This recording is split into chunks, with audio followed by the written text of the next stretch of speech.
This is Benoy, your host of the Solar Maverick podcast. I wanted to invite our listeners, who we call Mavericks, to the Reneu Energy holiday party. It'll be on Thursday, December 5th from 6 p.m. to 9 p.m. in Hudson Hall in Jersey City. We'll also be celebrating the 50th episode of the Solar Maverick podcast, and we appreciate you making it one of the most popular podcasts in solar. The cost to attend the event is $10, and food will be served. Also, our co-hosts for the podcast, Suzanne Waters and Lee Wang, will also be there, and some of the guests that we've interviewed on previous podcasts. We're going to have more information about the holiday party in the notes of the podcast, and I hope to see you at Hudson Hall on Thursday, December 5th. Look forward to seeing you. Thanks.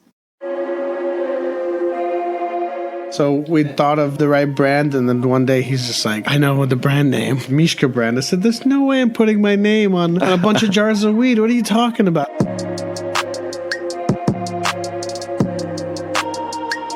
Hello and welcome to the Solar Maverick podcast, where solar meets entrepreneurship and experience. I'm your host, Benoy Thanjan, so let's get into it.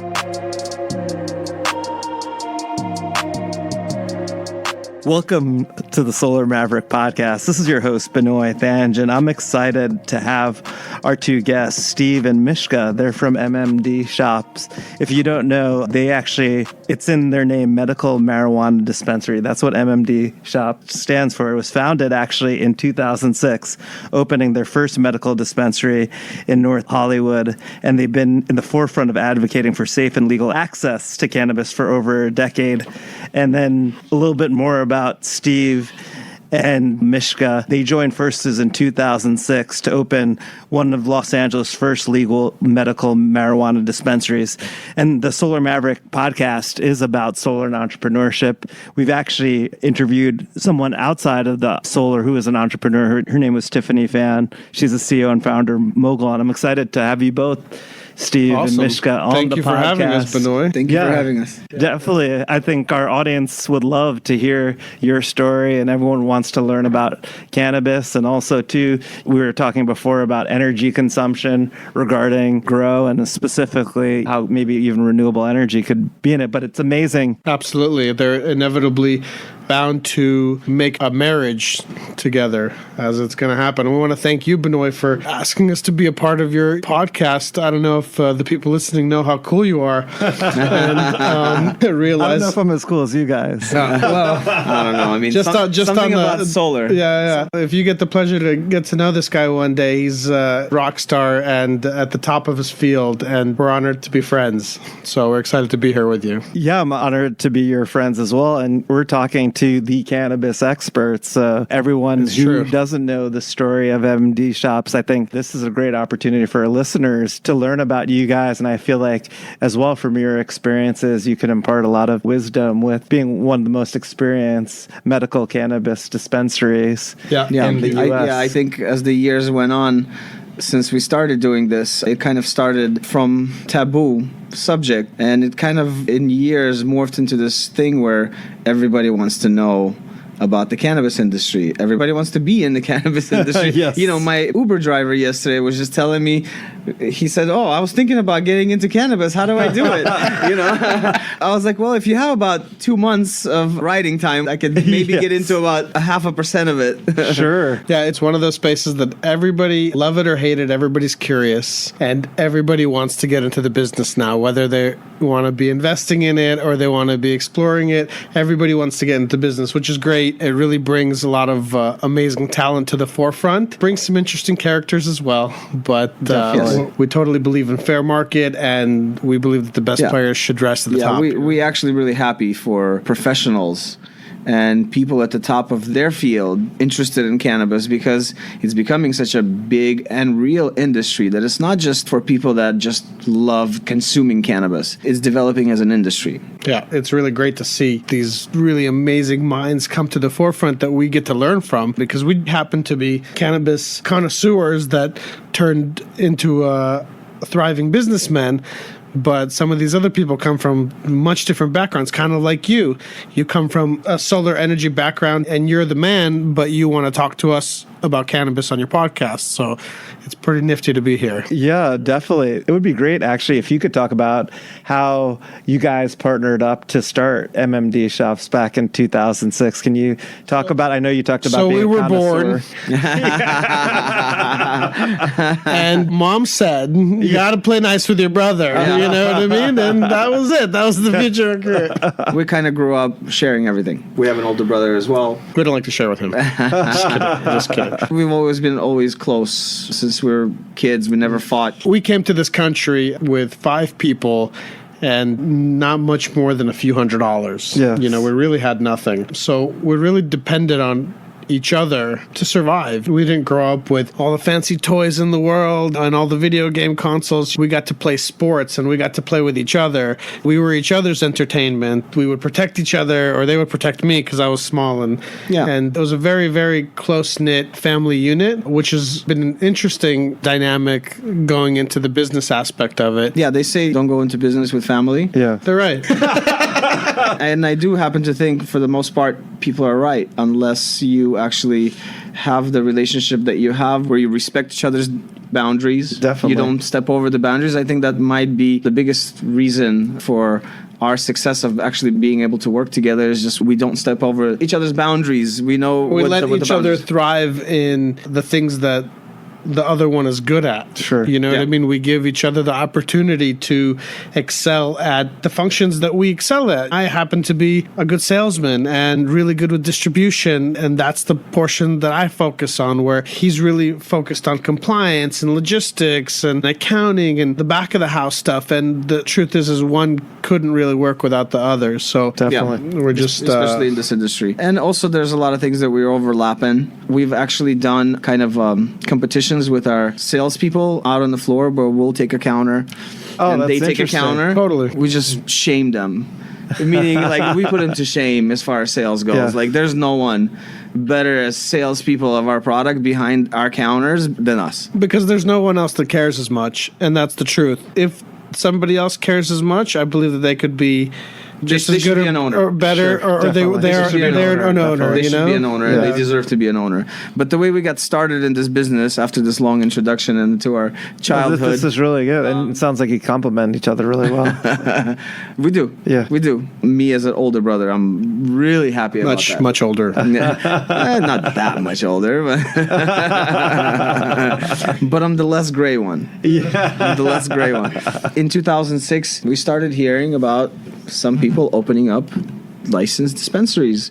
The first one we actually heard of was in San Francisco. There was a dispensary in San Francisco. I think they started in 96. Oh, wow. With a cooperative model. Mm-hmm. There was no licensing at all. Like, they were just cooperating. Mm-hmm. There was a Senate bill, I think SB 420, that passed in 96. 1996, yeah. Yeah. SB 420 basically allowed for cultivation and being able to provide marijuana as medicine to patients as a cooperative model. I would grow the marijuana and you guys would be part of my collective, and you guys can reimburse me for growing the marijuana to use for your ailments. So in 96, I think, going forward to 2006, there was a couple of more cooperatives opened up around the area. It started happening. Between 1996 and 2006, they started poking up, and people started We trying started hearing, it. oh, look at this. We have this medicinal marijuana. It kind of started after the Dave Chappelle movie about the medical marijuana. What was Was it that How movie? High? How High? No, Yeah. was it How High? No, I think it was a different It was name. Baked or something. Oh, Half Baked? Half baked. I'm not sure. Anyway, I'm not sure. Anyways, too much of our own cannabis. It was a movie about basically Dave Chappelle worked at a cannabis, like a medical clinic dispensary, and the weed was magic or whatever. Around 2006, we started seeing like people bringing down like packaged joints and packaged cannabis, like in real packaging, not like in dime bags or eighth bags where you buy from a dealer. And then we started researching it. We found an attorney and we realized that there's a way to. We were real young, probably naive, because we were taking such a big risk back then. The risks back then were different than the risks today. The risks today is you get in trouble and you pay your fines and you get audited and stuff like that. The risks back then were going to prison. Going into it, we were young, we were motivated, we were hungry, and we heard that this new cannabis thing was starting to take off, so we started researching it. We went to the different dispensaries. We got our marijuana recommendation cards. Yep. We went to at this point, there were only just a couple dispensaries in West Hollywood at the time, and they were really, really busy. And then we just said, you know what? Let's just do it. Let's go get a lawyer and let's check it out. We formed a nonprofit corporation, went to the Office of Finance and filed for a business license. But we made sure at that time, when they say, what's your business? We said retail. What type of retail? A lot of people said, oh, we're selling lotions. We sell marijuana. And that worked out in our favor because September 2007, the city came out with an ordinance. And they allowed for people to sign up with that ordinance as a medical marijuana collective. It was called the pre-ICO, Interim Control Ordinance. So the people that signed up, I think there was about around 140 or 143 dispensaries that signed up to that list. And it was estimated about 600 people didn't because they were afraid of prosecution. Yeah, prosecution. Sure. And is a great area. Rightfully so. Definitely. Some people went to prison for it. Yeah. You know, the guy who's actually in charge of the entire social equity movement in the United States right now is a gentleman by the name of Virgil. I forget his last name at the moment, but he's even the guy that came out to New Jersey and started the social equity movement there. He went to prison for 7 years, unjustifiably. He was just running a legal marijuana dispensary. Yeah. It was a scary time. If enforcement wanted to get you or they thought for some reason you weren't a good operator, they would find a reason to shut you down. Just because Shut you down and arrest you, shut you down and arrest you. We always made it a point to always check for IDs, to not accept anybody under the age of 21. Be completely above board no matter what. Patients could be 18 and over. It was told by our amazing attorney, which we still have now, is, look, you can take patients 18 and over, but there's a couple of laws that they can get you on. Aaron Lachant at MMLG. If you're actually looking to get into the cannabis space anywhere in the country, he's probably the leader of the new licensing movement. Yeah, he's a wonderful guy and probably couldn't do what we do without him. Very serious, very good attorney, and he runs a great consulting firm for licensing. And he's passionate. And he's very, very good. He writes applications. He's an amazing guy. I think in City of LA for the pre-ICO, for the licensing, he was 100% success rate with approvals with his of clients. his applications in wow. the City of LA. That's huge. He's great. We don't necessarily want to give out all the secret sauce, but Yeah. But he's done so much for us that we like to scream his name from a rooftop. Yeah, man, we were young, we were a little naive, and we decided to jump into it, and it's been an amazing ride pretty much ever since. We've definitely had some of our struggles, which everyone has. Yeah. But I mean, it's amazing to see. Can you talk about like the growth of your first dispensary to now? Something like we were doing the projections the other day, and it's something like we grew 27 times over, basically. Wow. That's amazing. Yeah. Congratulations. Throughout our career, we've opened at least over 20 retail doors of cannabis, and we control 4 under the MMD brand at this point. But we've moved, we've sold. We've basically had over 20 grand openings of cannabis retail. Over 20 doors open over our career span. But now we control 5 adult use retail outlets with also interested licensing and some of the new consumption spaces in West Hollywood. And a cultivation facility and a distribution facility as well. Distribution licensing. And then the next move is obviously new and emerging markets, or not obviously, but the next move is new and emerging markets for a multi-state platform. Yeah, we're going out to different states to apply for licensing. We have a lot of experience in this industry, and I think it seems like a natural progression. And what's happening right now, which is the cool part, something interesting for some of your listeners, because of the way that the competitive application is written, one of the major parts of that competitive application is previously licensed operational experience, which we happen to have 14 years of, which is kind of like a magical cannabis unicorn. Definitely not many people have Not that. many people have 14 years of licensed operational experience. I know you guys have your own proprietary brands. You're selling cannabis retail. What then made you go into creating your own brands? Specifically, I guess the Mishka brand as well. The Mishka brand was, that's my name, but it definitely wasn't my idea at first. My brother, after years and years and years of pushing other brands and helping this industry's leaders get to the top of the food chain, we said, you know what, this industry is really changing. We have to put our own spin on things and put our name on something that we'd been doing for years anyway. So we thought of the right brand, and then one day he's just like, I know the brand name, Mishka brand. I said, there's no way I'm putting my name on a bunch of jars of weed. What are you talking about? Yeah. So Mishka in Russian means friendly bear. It really just made sense. I was like, who doesn't love a friendly bear? Yeah. You're like a bear. Mishka it made so much sense to me. I was like, shut up. The brand name is Mishka Bear. And it's getting great reviews, and people love the branding, and they love we get a ton what the of brand press is. from it. Yeah, we it's get that's yeah, great. we get a lot of recognition for that brand. And ultimately, we wanted to have our own brand is because we believe everything is eventually going to end up in brands. Yeah, and you should check out, if you haven't seen the Mishka, it's a friendly bear that they have on their logo. And I guess you sell merch. That's actually they designed the logo after my face. Oh, that's right. You told me this before. It actually, now that I'm looking closely, I do see it's it. pretty attractive jar, isn't it? Yeah, it's a good looking bear, definitely. It pays homage to our Russian heritage. We're from Belarus. So it's kind of like a Russian bear, and it's got a little Russian-style lettering. Then also on the fact logo. that the California logo is a bear. It's also, That's true, You know what I too. mean? And really, Yes. we just want, when people see the Mishka brand, we want them to know that it's always going to have a consistency of quality. We only put the best flowers in those jars. If we're putting our name on it, we want it to be the best. This episode of the Solar Maverick podcast is brought to you by Podcast Laundry, the podcast concierge service that I use to make sure that my listeners hear the best quality show. They do the dirty work of podcasting for me. Yes, graphics, quotes, show notes, master editing, and much more. All I have to do is record. So if you're a busy podcaster like me with an engaged audience and want to free up time to do more of what you love to do, like going to the gym or spending time with loved ones, go to podcastlaundry.com to schedule your consultation or call 347-871-8273.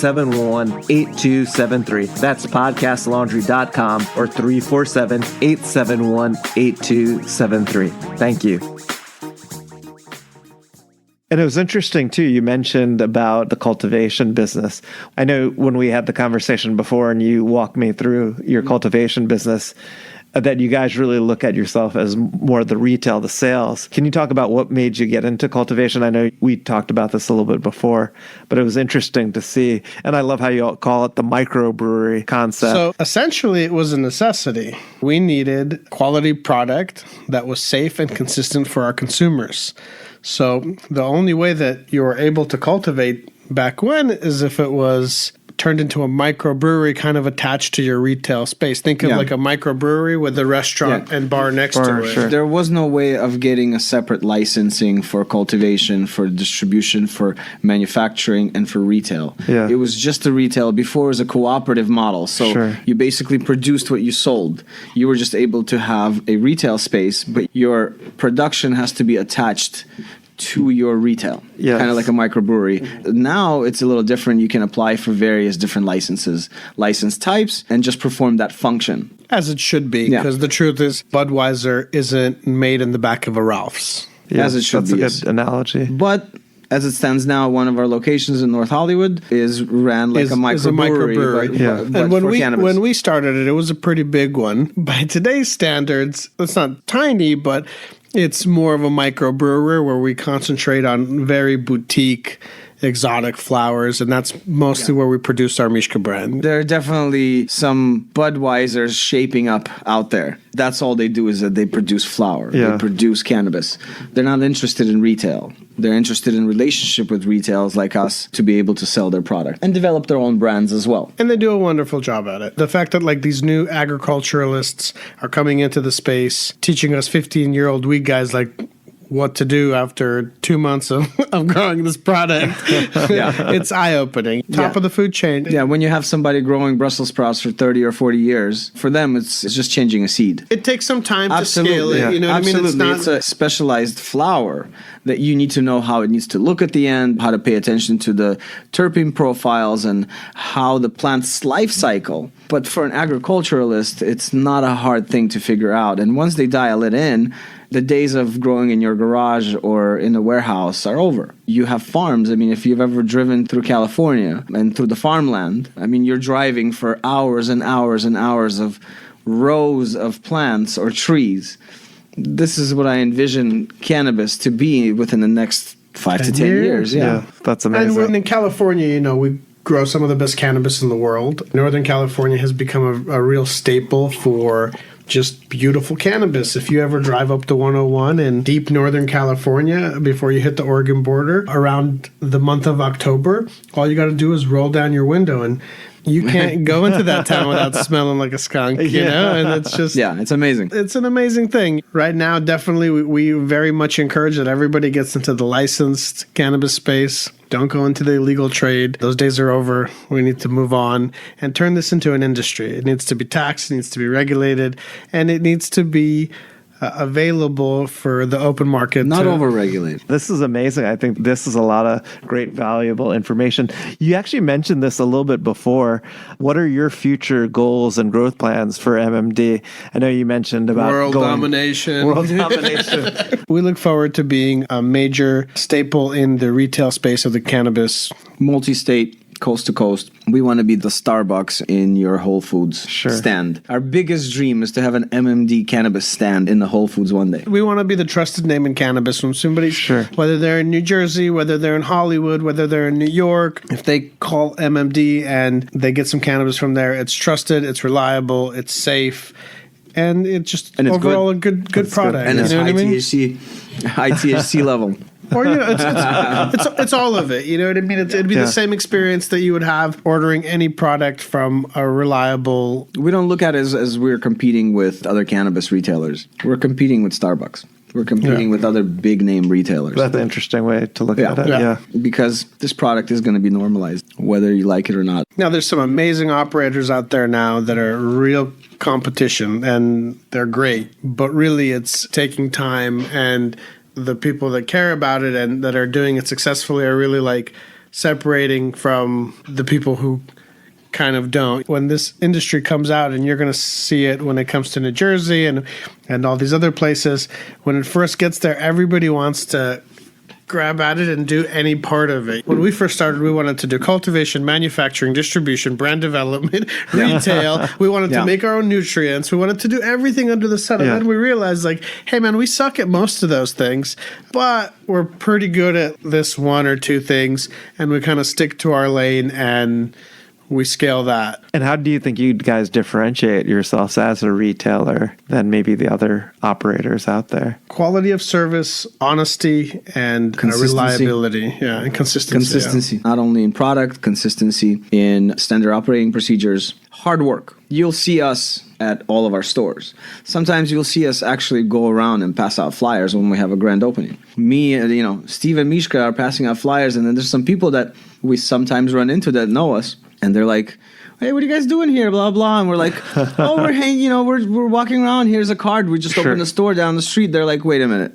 They're like, hold on. No way. You guys are passing out cards? Yeah. He's like, what are you talking about? We're like, well, it's our opening day. We got to wrestle up some business. Yeah. You know what I mean? We got to get some people. We got to get the buzz going. Definitely. In addition to us doing it, we probably have at the moment about 10 to 15 street team members walking around doing the same thing in MMD shirts. On top of that, we probably have over 150 employees across the company. We're estimated to do roughly around $30 million in sales this year. Yeah.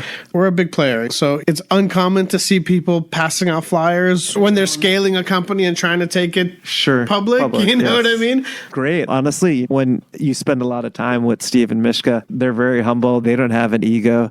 They're about getting things done. And I mean, that's also what made you successful, because there people could see you and you're passionate about the product. So that's great to hear that no matter how much success that you guys have, you're still about doing the things that made you successful in the beginning, which is when great. we do $1 billion in sales, it's going to be the same thing. It's still going to be the same people, and we'll just have a funner podcast probably. We love with you there. We love the hustle. Even if when we have our future CEO to actually run the business side of things, I think we're going to be doing the same thing. This is what we kind of claim to our success is the relationships that we form. And it's our way of expressing ourselves from a creative standpoint, just as a business. As you know better than anyone else, business is all about relationships. I've been in meetings with Steve and Mishka, and they're all about the hustle. I mean, and they make a great impression. You guys come as very genuine and sincere and passionate, and I think that makes a huge difference when people get to meet you. So that's great to hear. Thank you. You guys are going with the street team. We're going for it. We're going for it. Look, and you have huge goals too. Huge goals. Which I love. We're humble, but we are at the same time, we're very shrewd businessmen. We know what we're worth. We know how to make a deal. We know how to finalize a deal. It's just we like doing the hustle. We're really good at creating revenue streams, and we're really good at scaling those revenue streams. But at the same time, we realized that the only way we got there was by going on that street and passing out flyers and getting to know the community and loving the process. If we get to the point where we're too good to pass out flyers, we're probably going to sell the company. Absolutely. We're probably ready to retire. We had a meeting with one of our guys that we know actually from back in 2006 or 7, kind of one of the guys that we grew up with in the business. Mm-hmm. He also has a retail, but they chose to actually go into the production and cultivation side pretty in the large way. His company is ready to go public. They've been prepping it. I think in the next half a year or so, they're going to start going public. And we're sitting down, and in this industry, because everybody's such a fast-growing industry, everybody's really excited to go public, and they think you go public and you retire. And he's like, most people don't realize this. You actually start becoming responsible to your shareholders, and that's when the actual real work starts. They're like, yo, he's like, yo, baby, I made it. I went public. I'm out. They're like, no, you just got started. You just went on the public stock exchange. This is where you actually have to work.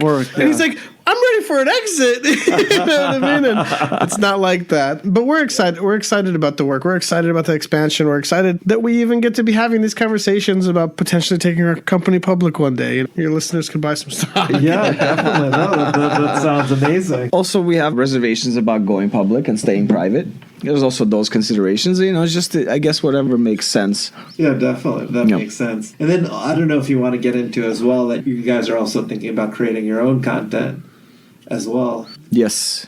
We've been presented with some opportunities to create some non-scripted television. It's kind of like a comedy docuseries. We've gotten connected to some very, very good people in that space, and I can't say enough good things about them without mentioning anybody's names. A very solid group of people that have been very successful in that space. And I think we complement each other and kind of recognize each other's ability in our own space. You might see something coming up within the next year or so. It's the weirdest thing where you've been a businessman for the past 13, 14 years, even longer in my case. Because you had another business. I remember you talked to me about that. And then the producers call you talent. So that's the weirdest thing to hear is when you're in these meetings about television. Yes. Our role is talent. But we know it's not meant in that way. Yes, definitely. But I think it'll be a great show. I mean, I think it'll provide great perspective. Everyone's curious about cannabis. You guys would be great on TV. Also, too, your interactions as well as brothers, I think, would be great on reality. We do have TV pretty good chemistry, don't we? You do. And you're funny. And it really shows the American dream. You know what I mean? That's because true. Literally, we're two brothers who came to this country with nothing. Our father clawed his way to getting a job, to buying a house, to providing. Our father bought his first house after 3 or 4 years? 3 or 4 years of living in this country. In the United States. That's amazing. Yeah. He went with nothing. With right? nothing. We came with $200 per family member, and there were 6 of us. I know Michael said 5 of us. I made a mistake, but it was 6 of us. It was our grandma, 3 brothers, and parents. Oh, I forgot about grandma. Basically, the only thing we were allowed to take coming from Soviet Union is $200 per family member. That's it. So Dad came out here within 2 days. He was a painter by trade. Within 2 days, he found a very nice gentleman who gave him a job. He started working for him as a painter because he ran a crew of 30 or 40 people in Russia. Quickly became the crew leader, opened his own company in a couple of years, got his GC, opened his own company in a couple of years, and showed us that, you just got to work your fucking ass off. You know what I mean? There is no magic pill. It doesn't exist. The funny thing is some of his crew guys from Russia are working for his crew now. Again, that's amazing. All these years later, they migrated, and they've been working for him for here now for 20-something years. That's amazing. So he's got about a 50-people crew. And he's doing construction remodeling. He's doing a trade, something that he did for 15 years or 20 years in Russia. His whole life. Yeah, that's an amazing story. I mean, as well, my parents are immigrant parents as well. So I understand they came as well to New York City with a few $100s. And it's just amazing with hard work and drive and intelligence. It's all about hard work. Well, that's why we're here in this country, is because if you work hard here, there's no other place you're going to make it like you will here. Definitely. As long as you work hard. You just have to work your ass off. Yeah. There's no excuse. There's no magic pill. Doesn't matter. It does not exist. Unless you were born with a really beautiful bank account.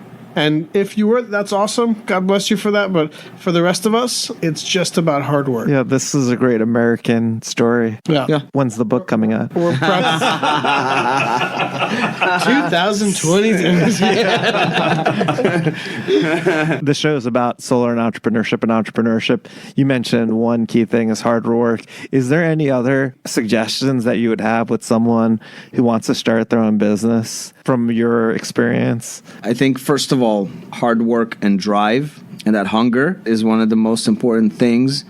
And I think being able to make a decision and be decisive on what you want and just going for it, just doing it. Look, that's true. We failed many more times than we actually succeeded. It's just the times that we've succeeded were that much more impactful than the failures. You fail, get up and start again. It's like a sport. The more you fail, the better you get at it, and the less you let it affect you. You get up and do it again. Pick something that you have a passion for. Don't follow the money. Follow the passion. Find something that you genuinely have a passion for, that you can find a way to make a revenue stream from. Stick to it. Focus. Don't give up. And if you fail, try something else. But don't give up. There is no magic pill. Every morning you wake up and you get your ass up and you get to work. And you think about it nonstop. You think about it, you get addicted to this product. You get addicted to your business. Benoy, you tell them more than anything. You traveled to fucking 5 different states in the last 4 days, doing conferences and podcasts. And nobody's waking you up in the morning saying, hey, you have to be here at 6 o'clock in the morning. You wake up excited to go to work. We all realize that paying bills is not your issue. No, definitely you know what not. I mean? Like you know. It's definitely not. Fam, that hasn't been my issue in a minute.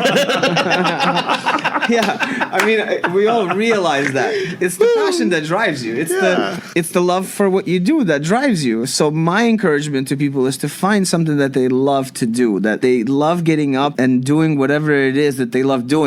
But a lot of people misconstrue it, in my opinion, misunderstand the actual work ethic, and to be able to build up to it and being able to eat shit, to be able to do what you love. Because for the first half of your career of actually doing what you love, you're going to eat shit.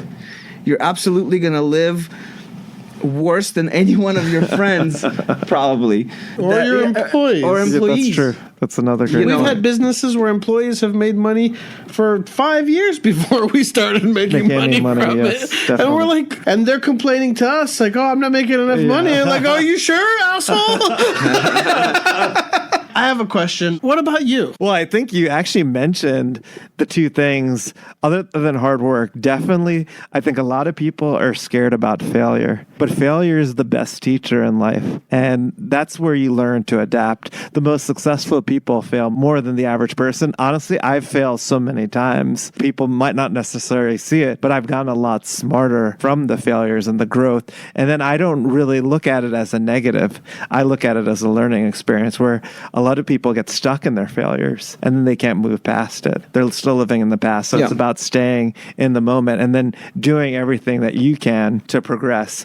Right. And working hard, I think, is obviously very smart, but I think it's also too working smart, being strategic. That's a huge thing. And I think a great point that Mishka mentioned is being passionate about it. I get up at 4:30, 5 o'clock in the morning because I'm passionate about renewable energy. I'm passionate about sustainability. I love being an entrepreneur. I mean, it's the greatest game out there. You know what I mean? And especially, too, you guys could relate to this. I mean, with cannabis, it's going to be one of the fastest growing industries in the U.S.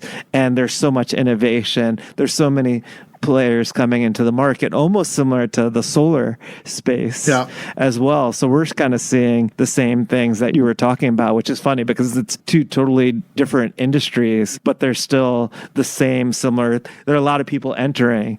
It's almost like the Wild Wild West, cowboys and Indians, and kind of what you guys mentioned as well. It's about the product and it's about being honest and transparent and being available. And so it's interesting because I could relate to a lot of the things that you were saying, even though I'm in a totally different industry. Space. We're still talking about the same concepts and ideas. Sooner than later, I'm sure renewable energy and solar are going to be hand-in-hand operators with cannabis producers. Well, it's going to be a major factor in cannabis production. Moving forward, the thing that I don't think the industry realizes yet, and they're going to, is that cannabis producers use way too much energy.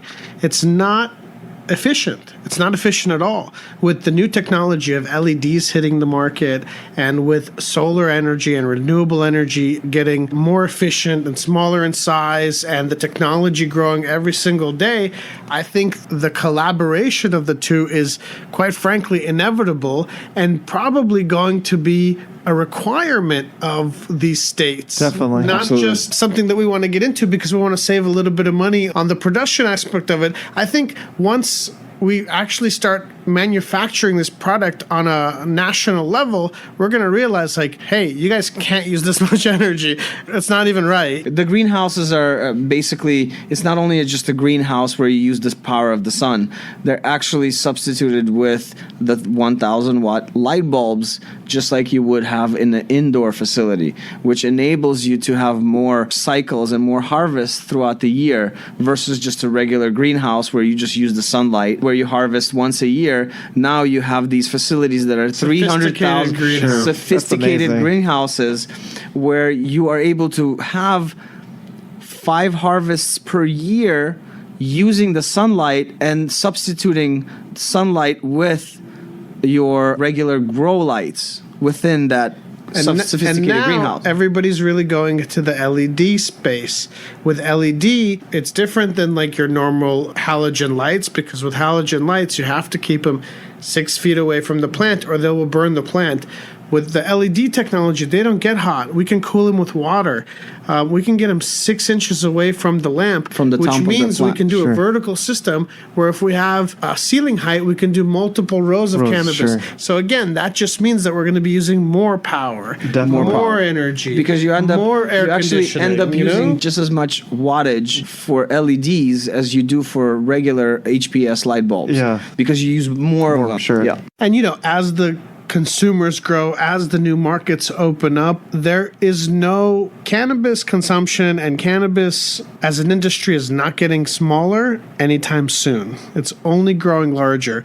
So it is going to be an issue, and it's something that a group of people should really start thinking about how the two can merge, because inevitably it's happening anyway. Well, for one instance, City of Desert Hot Springs wanted to be in the forefront of cannabis production.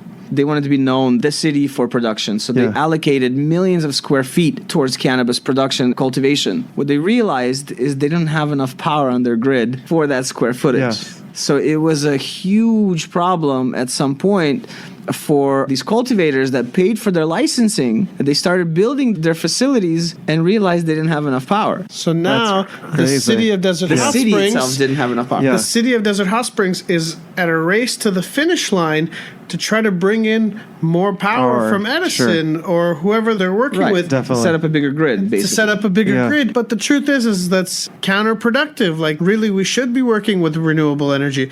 We should be working with solar panels.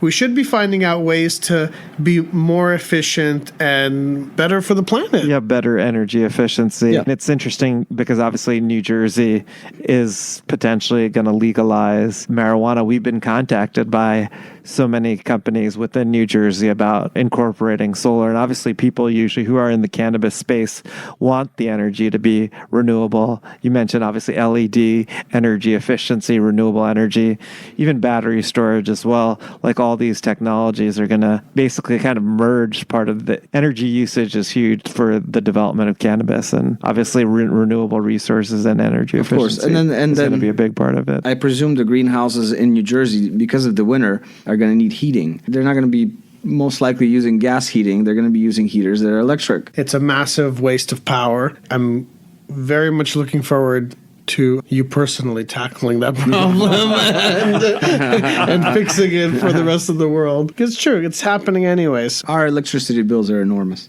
Yeah, it was amazing to kind of see within, obviously you had that separate pool that was created, and then to see all the ballast and the light bulbs and the other units, electrical units, I can't even All the imagine. air conditioning. And it's not like it's a huge space. It's a very small, You're talking about a 4,500 square foot space with 55 tons of AC and over 1,000 light bulbs. Sure. That's crazy to think about. Yeah. I mean, we had to upgrade our panels and build a whole new pole just to feed a 4,500 square foot unit. And that, quite frankly, isn't even close to enough just to supply our retail chains. In order to meet the demand with the appropriate amount of supply, the amount of power that we're using is baffling. I don't think our cultivation space is enough to supply even one store. So that gives you an idea for the listeners. You guys are in charge of the renewable energy industry. I think that you guys should definitely think about it. Definitely an interesting topic. There's a huge business opportunity. There's a huge business opportunity. Yes. And as things grow in Los Angeles, when people are growing indoors, you don't have enough space to put up solar panels. But when you're in Desert Hot Springs, when you're in New Jersey, out in the agriculture areas, those places might have enough space, and it might be making more and more sense. Yeah, definitely. I think there's a lot of opportunity, and this is something as an industry, as cannabis becomes more popular, obviously the energy needs are going to increase, and how can we incorporate renewables Absolutely. into that? Well, this was an amazing podcast. I appreciate your time, Steve and Mishka. Thank you. We appreciate it. Thank you, Benoy. We love hanging out with you, and we love the fact that you're the coolest guy in the renewable energy space. Am I the only one you know? Fucking existed. Well, that's just by default, but... Well, besides the guy that comes to my house like twice a week, tries to sell me solar panels. Residentially. I mean, that guy's super cool, too. We're going to do his podcast tomorrow. I've thrown him out a couple of times to where my wife was like, can you stop talking to that guy this way, please? Oh, that's pretty funny. And thank you so much for letting us be a part of it. It was a lot of fun. Yeah, we hope we gave a small glimpse into what the cannabis industry is. Yeah, definitely. This was very good luck helpful. out there, everybody. Yeah, definitely. And then if they want to learn more about MMD Shops, where's the best way they could get more They can information? come to mmdshops.com. It's being built now, but it's ready for pickup orders. Be able to actually order a product from one of our 4 locations through mmdshops.com, and the rest of it is being built. And there's a contact us button over there that goes to some of our emails, so feel free. Feel free. Great, and they're also on social media as well. Yeah. MMD Shops. MMD Shops, MMD Hollywood, MMD North Hollywood. We had a whole bunch of And then I saw you actually have a Mishka brand. Mishka brand on Instagram Yes, on as well. Instagram, exactly. Thank you again. Thank you. Thank you.